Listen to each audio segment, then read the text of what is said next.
በእስራኤል ሰዓት አቆጣጠር ማለዳ 12 ሰዓት ገደማ ነው። ተከታታይ ጦር ጄቶች የረጅም ርቀትና ከፍተኛ ጥራት ያላቸው ሚሳኤሎችን ታጥቀው ተነሱ። እንደ CIA እና የእስራኤል ስለላ መረጃ ከሆነ የኢራን ከፍተኛ አመራሮች በቴህራን በሚገኝ አንድ ግቢ ውስጥ ተሰብስበዋል። ከነዚህ መካከል የሀገሪቱ የበላይ መሪ አያቶላ አሊ ኮሚኒ ይገኛሉ። ጄቶቹ ከተነሱ ከ2 ሰዓት ከ5 ደቂቃ በኋላ የእስራኤል ሚሳኤሎች ግቢውን መቱት። ይህ የእስራኤልና የአሜሪካ ጥቃት በኢራን ላይ እንዴት እንደተከናወነ፣ የሀገሪቱ መሪ እንዴት እንደተገደሉና ከዚያ በኋላ ምን እንደተከሰተ የሚያሳይ ዝርዝር ነው።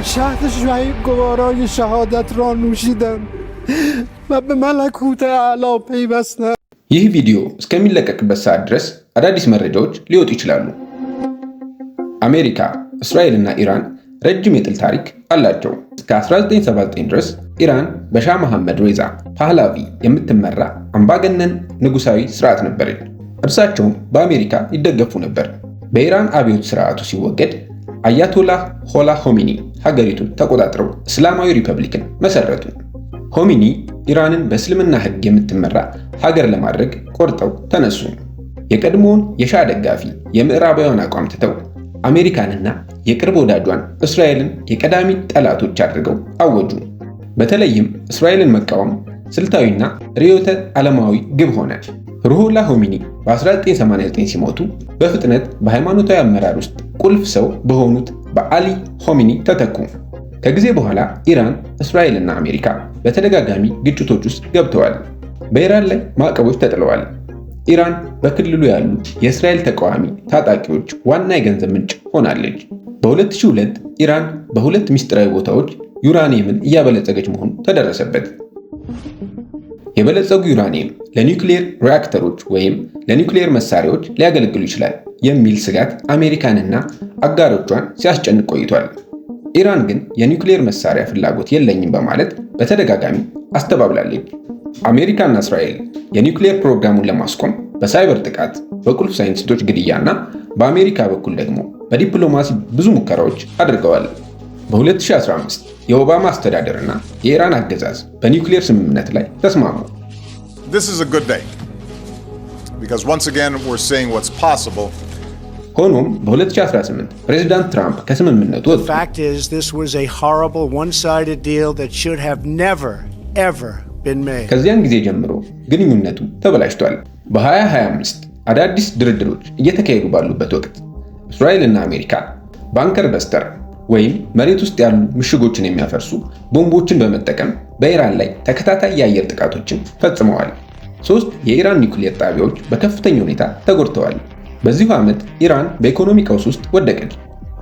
የገንዘብ ምንዛሬ ወደቀ፣ የምግብ ዋጋ ጨመረ፣ ህዝቡ ተበሳጨ።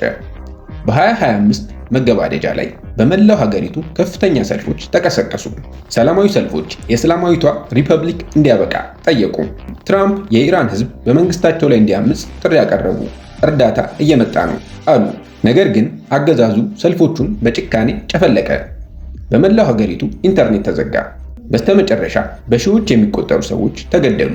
50,000 ሰዎች መታሰራቸው ተዘግቧል። አሜሪካ በክልሉ ወታደሮቿን ማጠናከር የጀመረች ሲሆን ትራምፕም በኢራን ላይ በተደጋጋሚ ዝተዋል።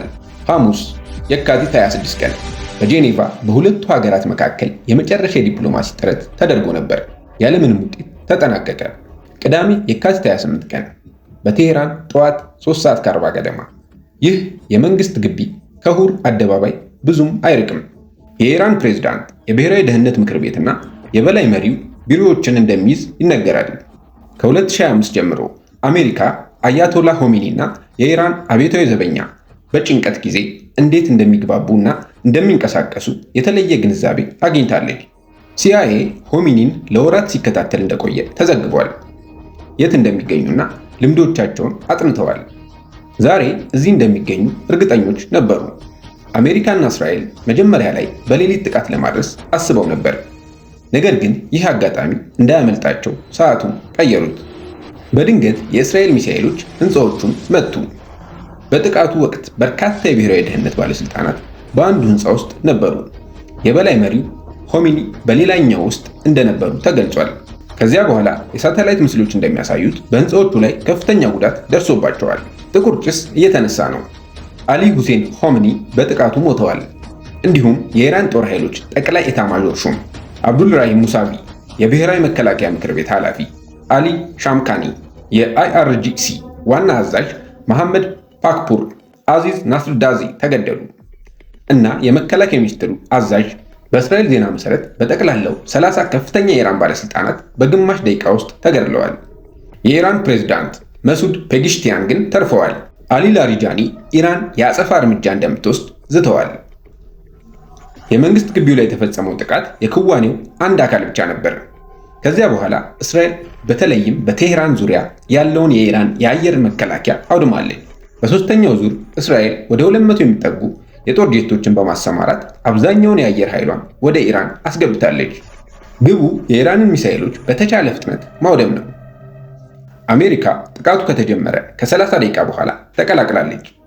እንደ ኒውዮርክ ታይምስ ዘገባ ጥቃታቸው በዋነኝነት ያተኮረው ከእስራኤል ርቆ በሚገኘው ምስራቃዊ ኢራን ላይ ነው። የኢራንን መርከቦች አጥቅተዋል። አሜሪካ የቶም ሃውክ ክሩዝ ሚሳኤሎችን ተኩሳለች። ትራምፕ የኢራን ሕዝብ መንግስታቸውን እንዲረከቡ የሚጠይቅ ቪዲዮ አውጥተዋል። ኔታንያሁም በኋላ ላይ እንዲሁ አድርገዋል። נבטיח את נצח ישראל. ከጥቂት ቆይታ በኋላ በሚናብ ግዛት የሚገኝ የአንደኛ ደረጃ ሴቶች ትምህርት ቤት በአየር ጥቃት ተመታ።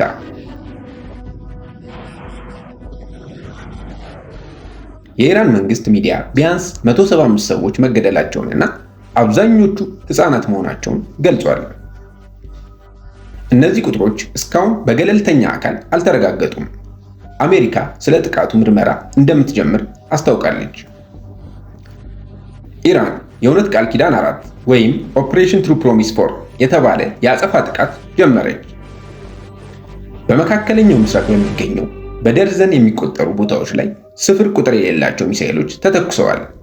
በእስራኤል ላይ ብቻ ከ200 በላይ ሚሳኤሎች ተተኩሰዋል። ከኢራን ጋር ያላቸውን አጋርነት ለመግለጽ በየመን የሚገኙ ሁቲዎች በቀይ ባህር ላይ የመርከብ ጥቃቶችን እንደሚጥሉ አስታውቀዋል። የአሜሪካ ጥምር ጦር ወደ ኢራቅ ኩርዲስታን ክልል ያመሩ በርካታ ድሮኖችን እና ሚሳኤሎችን አክሽፏል። የዱባይ ዓለም አቀፍ አውሮፕላን ማረፊያ በኢራን ድሮን ተመቶ ለጊዜው ተዘግቷል። ኢራን ሌሎች ሀገራትንም ኢላማ አድርጋለች። በባህሬን የሚገኘውን የአሜሪካ ባህር ኃይል 5ኛው ፍሊስ ዋና መስሪያ ቤት በሚሳኤልና ድሮን ጥቃት ደርሶበታል። በኳታር 66 ባሊስቲክ ሚሳኤሎች መተኮሳቸው ተዘግቧል። በሳዑዲ አረቢያ የሉል ሱልጣን አየር ኃይል ካምፕ ላይ የተኩስ ሚሳኤሎች መክሸፋቸው ተገልጿል። በዮርዳኖስ፣ ኩዌትና ሶሪያም ተመሳሳይ ጥቃቶች ደርሰዋል። የአረብ ሊግ የኢራንን ጥቃት ኮንኗል። ኔቶ በአውሮፓ የሚገኙ የሚሳኤል መከላከያ ስርዓቱ እና በቱርክ የሚገኙ ራዳር በተጠንቀቅ ላይ መሆናቸውን አስታውቋል። አንዳንዶች ኢራን በአውሮፓና በሰሜን አሜሪካ ያሉ ስሊፕ ሴልስ ልታነቃቃቸው ትችላለች ብለው አስጠንቅቀዋል። የአሜሪካ በጥቃት ውስጥ መሳተፍ አነጋጋሪ ሆኗል። ትራምፕ ግባችን የአሜሪካን ሕዝብ መከላከል ነው ብለዋል። ነገር ግን ኢራን አሜሪካን በቀጥታ እንዴት አደጋ ላይ እንደጣለች ግልጽ አይደለም።